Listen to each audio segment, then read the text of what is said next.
Kita berdoa. Bapa kami yang di surga, yang kami kenal melalui Putramu Tuhan kami Yesus Kristus, kami mengucapkan syukur padamu Tuhan atas berkat-Mu yang melimpah sampai saat ini. Tuhan, sebentar lagi kami akan mendengarkan firman-Mu.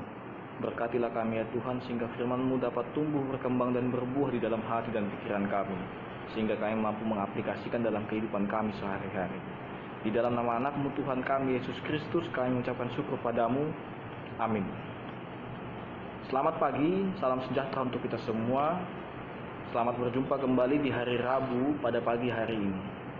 Firman Tuhan yang akan menyapa kita pada pagi hari ini tertulis dari Galatia pasal yang kelima, ayat yang kelima.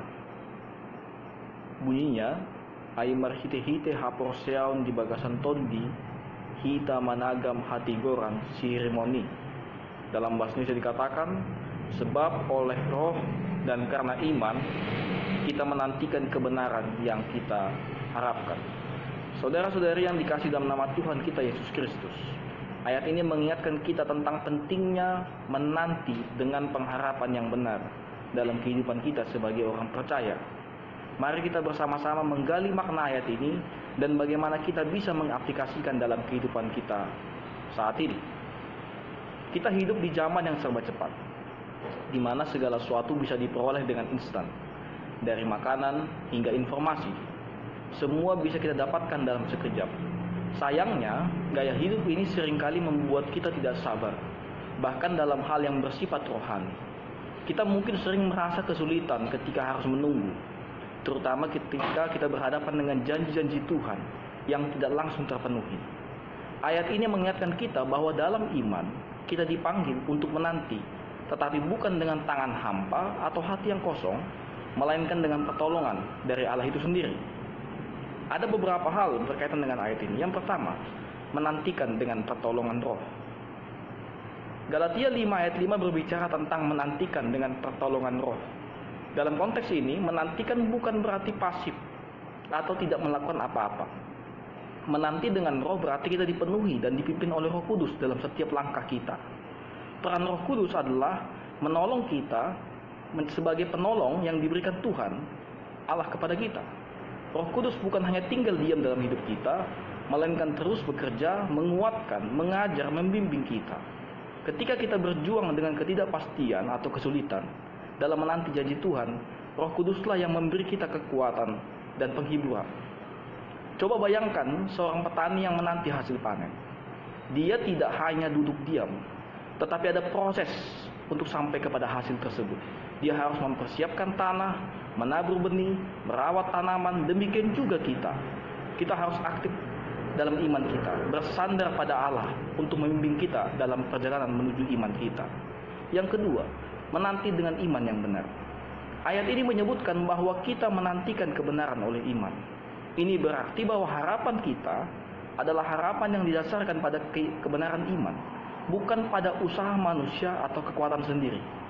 Iman sebagai dasar dari segala sesuatu yang kita nantikan.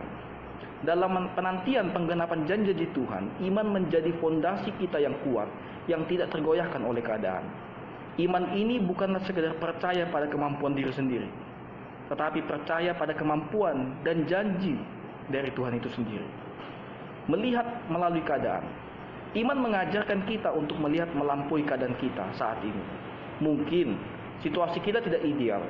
Mungkin juga kita menghadapi masalah yang tampaknya tidak ada jalan keluar.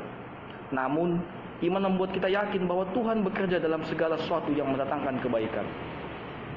Tantangan dalam menanti.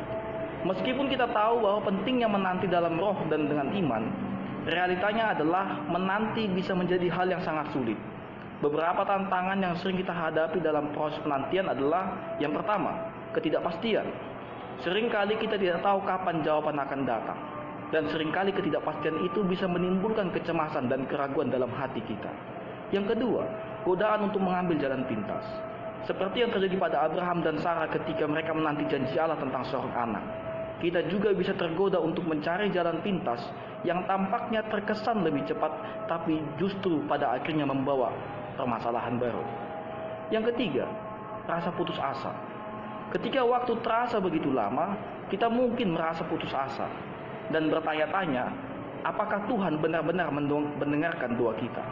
Namun di tengah tantangan ini, firman Tuhan mengingatkan kita bahwa pengharapan yang sejati tidak akan pernah mengecewakan. Dengan bantuan dari Roh Allah itu sendiri, kita bisa tetap teguh dalam pengharapan, meskipun kadangkala tantangan itu terasa berat. Saudara-saudara yang dikasihi dalam nama Tuhan kita Yesus Kristus, menjaga pengharapan dalam proses menanti. Untuk menjaga pengharapan dalam proses menanti, kita perlu melakukan beberapa hal praktis, seperti berdoa. Berdoa adalah sarana untuk menyerahkan segala kekhawatiran kita dan ketidakpastian kita kepada Tuhan. Doa jugalah yang menjadi penghubung kita dengan sumber kekuatan, yaitu Tuhan itu sendiri. Yang kedua, mengingat janji Tuhan. Seringkali kita perlu mengingat janji Tuhan yang tertulis dalam Alkitab. Ini akan membantu kita memperkuat iman kita dan meneguhkan kita terhadap pengharapan kita. Yang ketiga, bergaul dengan orang beriman. Kita juga bisa dikuatkan melalui persekutuan kita dengan orang-orang percaya lainnya. Dengan saling mendukung, menguatkan, kita bisa tetap teguh dalam penantian. Saudara-saudara yang dikasihi dalam nama Tuhan kita Yesus Kristus, Galatia 5 ayat 5 mengingatkan kita bahwa dalam iman kita dipanggil untuk menanti. Namun, menanti di sini bukanlah aktivitas yang pasif, melainkan penuh dengan pengharapan, pertolongan dari Roh Allah, dan iman yang teguh kepada Tuhan. Kita juga seringkali menghadapi berbagai situasi yang menguji kesabaran kita. Ingatlah bahwa kita tidak sendiri. Allah hadir untuk memimpin dan menguatkan kita. Untuk itu, marilah kita menantikan janji Tuhan dengan sabar, penuh hikmat, dan penuh kuasa dari Tuhan. Semoga Tuhan menguatkan kita dalam setiap proses penantian kita. Amin. Kasih karunia dari Tuhan Yesus Kristus, serta kasih setia Allah Bapa, dan persekutuan Roh Kudus, memberkati dan menyertai kamu sekalian hari ini, esok, dan sampai selama-lamanya. Amin.